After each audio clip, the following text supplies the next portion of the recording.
My wife said. I'm taking the kids to live with my boyfriend. I said, good luck. Then I called her parole officer about the violation. She forgot she wasn't allowed to leave the state.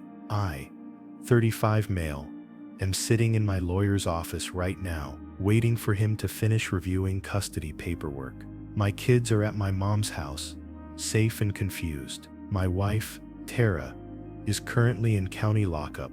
Let me explain how we got here. 2 days ago, I came home from work to find suitcases in the hallway. My kids' things, their favorite toys, their clothes, all packed up. My daughter Lily, who is 7, and my son Jamie, who is 5, were sitting on the couch, looking lost. Tara walked out of our bedroom with another suitcase. We need to talk, she said, her voice cold. I'm done pretending this is working. Brett and I are getting a place together. I'm taking the kids. Brett, her workout buddy from the gym, the one she swore was just a friend, whose text she'd always hide. Where? I asked, my voice surprisingly calm. His cousin has a rental property. Nice place, good schools.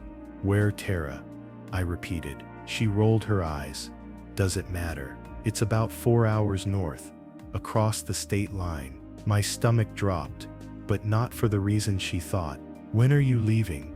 Tonight, she said. Brett's picking us up in an hour. I looked at my kids, who were trying to disappear into the couch cushions. Good luck, I said. She stopped, staring at me. That's it?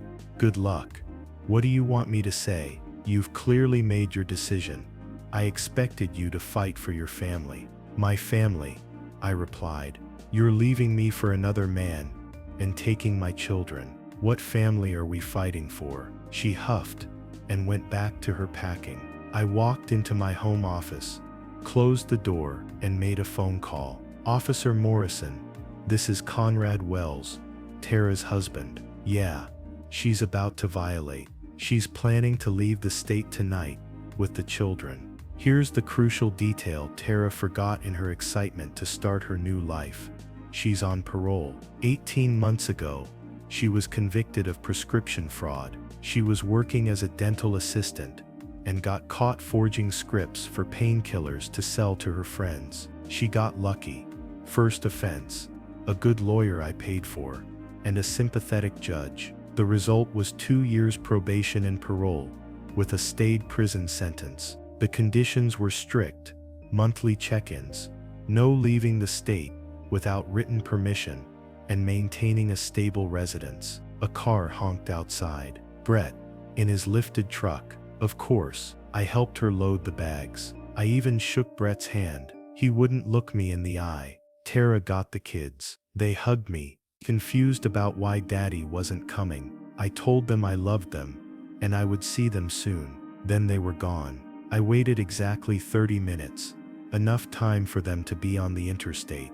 Then I called Officer Morrison again. They just left. Black Ford F-150. He replied, You did the right thing, Conrad. I'll handle it. The call came at 11:47 p.m. Conrad Morrison said, We have her in custody. We stopped them about 45 minutes from the border. The kids are with CPS temporarily, but as the non-offending parent, you can pick them up anytime. I drove to get my kids at midnight. They were scared and tired. In the car, Lily asked, Why did the police take Mommy? She broke some very important rules, sweetheart. Daddy, she said quietly. Brett was weird. He said we couldn't call you Daddy anymore. He said he was going to be our new dad. In that moment, the rage I had been pushing down finally surfaced. My wife hadn't just decided to leave me. She had decided to erase me.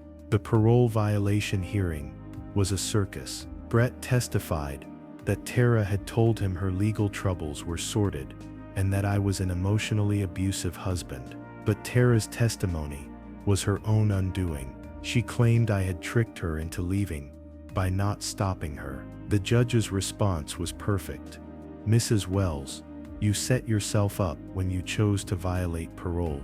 Your husband reporting a crime is not entrapment. It's his civic duty.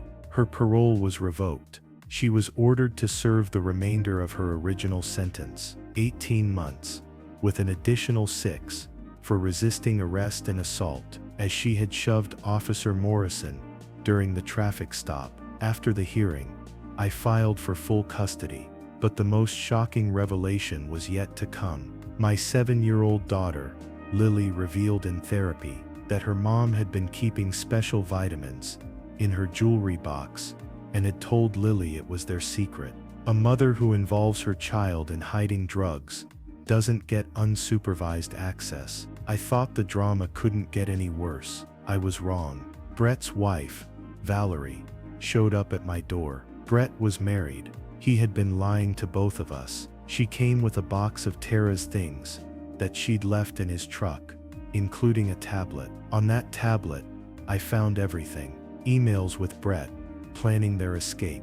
Emails with her old dealer, proving she was using again, and emails with 3 other men she was talking to. But the crown jewel was an email chain with a man named Marcus from 6 years ago, discussing their baby and child support. The dates lined up perfectly. My 5-year-old son, Jamie, might not be mine. I felt like I was going to be sick. I immediately ordered a paternity test. The wait for the results was the longest week of my life. I looked at my son, who has my eyes, my smile, and felt a terror I had never known. The results came back yesterday. Jamie is mine. The relief was so overwhelming, it almost knocked me over. He's my son. But the fact remains that Tara was cheating for our entire marriage. The final straw came this morning. A letter from Tara, sent from prison to the kids. My lawyer now screens all her mail. She wrote, "My babies, Daddy is keeping us apart because he's mean. When I get out, we'll run away together where he can't find us and be happy. Don't tell him our secret." An imprisoned woman, trying to convince my children to run away with her. That was it. We filed for a full termination of her parental rights. The hearing was last month. The evidence was overwhelming. The parole violation, the drug use, the multiple affairs, the parental alienation, and finally, the letter plotting to kidnap the children. The judge terminated her parental rights completely. She is no longer their legal mother. Her screaming on the video link had to be muted. But the twists in this story never seem to end. 2 weeks after the hearing, I got a call from the prison. Tara was in the hospital. She had been hiding a pregnancy and was almost 5 months along. The father, not Brett, not one of the other men from the tablet, it was a prison guard. She is now under investigation for her part in that situation.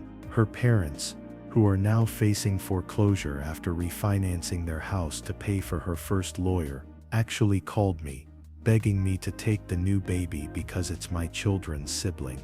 I just said no. It's been a long, brutal road. The kids are in therapy and are thriving. I got a promotion at work. We bought a new house in a better school district. I've even started dating a single mom from Lily's school. We're taking it very, very slow. Last week was Lily's 8th birthday. She pulled me aside during the party. "Daddy," she said, "I'm happy all the time now. It used to be scary sometimes when Mommy was here, but now it's not scary anymore." My daughter had been living in fear, and I didn't even know the extent of it. Tara didn't just ruin her own life. She almost ruined ours. I didn't set her up. I just refused to let her drag my children into the fire she had set for herself. The rest? That's all on her.